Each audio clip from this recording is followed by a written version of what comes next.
আজ সকালবেলা একটু দেরি করে উঠেছি, কাল রাত্রে একটু দেরি করে ঘুমিয়েছি, তাই সকালবেলা একটু দেরি করে উঠছি। তো দেখো বন্ধুরা, সকালবেলা ঘুম থেকে উঠতে কিন্তু মেয়েরে আমি ফ্রেশ ট্রেশ করাইছি, টিফিন করছি, টিফিন করে টিফিন খাওয়াইছি, আমিও খাইলাম। খাওয়া দাওয়ার পর কিন্তু আমি আস্তে ধীরে রান্নাবাড়ি করতেছি। তো তোমার দাদা কুসলা আবার একটু মাংস আনবো। তো দেখো বন্ধুরা, রান্না করতে করতে তো এই চা খাইছি কোন সময়, এখন পর্যন্ত একটু পান খাইছি না। তো এই দেখো পান খাইতে বলছি বন্ধুরা, আমি আবার একটু একটু পান খাই। তো পান খাই, পান খাওয়ানোর অভ্যাস ছিল না, কিন্তু আমার মেয়ে যখন পেটে আইছিল তার 5-6 মাস পর থেকে যে অসুবিধাটা হয় তার কারণে একটু একটু পান খাইতাম। তো খাইতে খাইতে অভ্যাস হয়ে গেছে, তো এখন খাই। তো সবসময় খাই না, হঠাৎ হঠাৎ খাই। হঠাৎ হঠাৎ খাইতে খাইতে এমন অভ্যাস হয়েছে, অনেক একটু পান না খাইলে ভালো লাগে না। তো কাজের মাঝখান দিয়ে একটু একটু খাই। তো কালকে রাত্রে আমার মানে তোমার দাদারা কইছিলাম একটা জর্দা আনতো, তো জর্দা টিপি আনছে। তো বেশি খাই না, অল্পই খাই, জানি জর্দাটা খুব ক্ষতি, তারপরে একটু একটু খাই, ভালো লাগে তাই।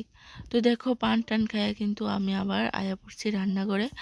তোমরা দাদা আমারে কয় যে তুমি সারাদিন কি করো, খাও ঘুমাও রান্না করো, এটাই তো, আর কি করো, আর কি কাজ আছে তোমার?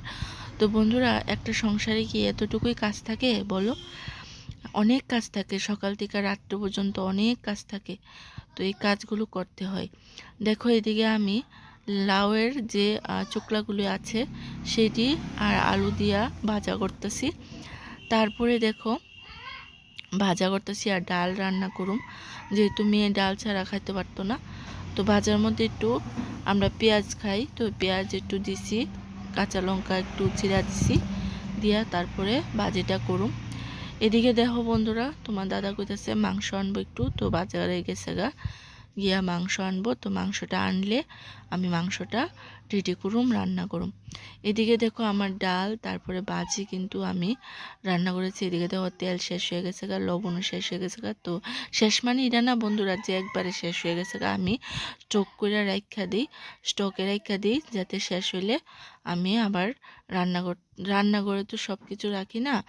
একবার কি হয়েছে জানো, তেল রাখছিলাম রান্নাঘরে আর তেলের টিপি একদম কিভাবে জানি একদম পুড়ে গেছে পুরা তেল পুড়ে গেছে তো এরপরের থেকে আমি আলাদা করে রাখি। আর আলাদা করে রাখি অনেক সময়, তাই সর্দি কাশি হইলে তেল গরম করে দিতে লাগে, তাই আরও আলাদা করে রাখি। তো এই দেখো তেল লইছি, লবণ লইছি, দেখো, তাই আমি তেলটা আলাদা করে রাখি।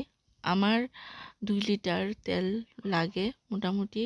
রান্নার মধ্যে এত তেল দিই না, যেহেতু আমরা একবারই রান্ধি, কারণ আমার মেয়ের লেগে আলাদা রান্না করি না, আমরা যা খাই তাই মেয়েরা খাওয়াই। এদিকে দেখো আবার রান্না করে আয়া পড়ছি, আয়া সেটা কিন্তু তোমরা লগে কথা কইতে কইতে কিন্তু আমার বাজিটা হয়ে গেছে এই দেখো বাজিটা হয়ে গেছে তো এই বাজিটা মরিচ আস্তে আস্তে দিয়ে দিছি, কারণ মেয়ে খাইব তাই। আর এদিকে দেখো মাংস লেগে আমি এনে মরিচ রসুন আদা পেঁয়াজ সব কিছু লইলাম।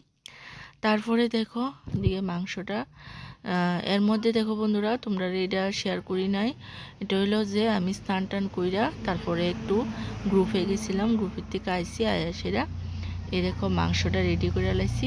এবার মাংসটারে মাইখা টাইকা লাইছি, মাংসটা বোয়ামু।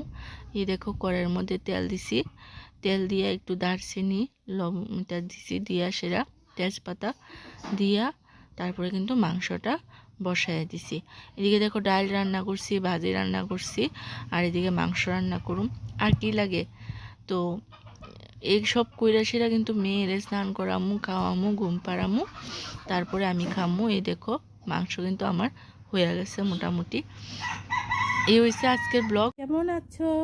তো আমার ভিডিওটা কেমন লাগলো তোমাদের নিশ্চয়ই কমেন্ট করে জানাবে আর লাইক করে দেবে। আর দেখো বন্ধুরা, সব কিছু কাজ সেরে টেরে কিন্তু এখন আমি এই যে ব্লাউজ নিয়ে বসেছি। এই দেখো নতুন একটা ডিজাইনের ব্লাউজ, এই ব্লাউজটা খুব সুন্দর একটা ডিজাইন। আমি তোমাদেরকে ওই ব্লাউজের ডিজাইনটা দেখাবো, এটা হাতের কাজ করব এখন, কাজ করে তারপরে তোমাদেরকে পুরোটা ব্লাউজের আউটফিটটা দেখাবো। তার আগে আমি একটু হাতের কাজটা করে নিই।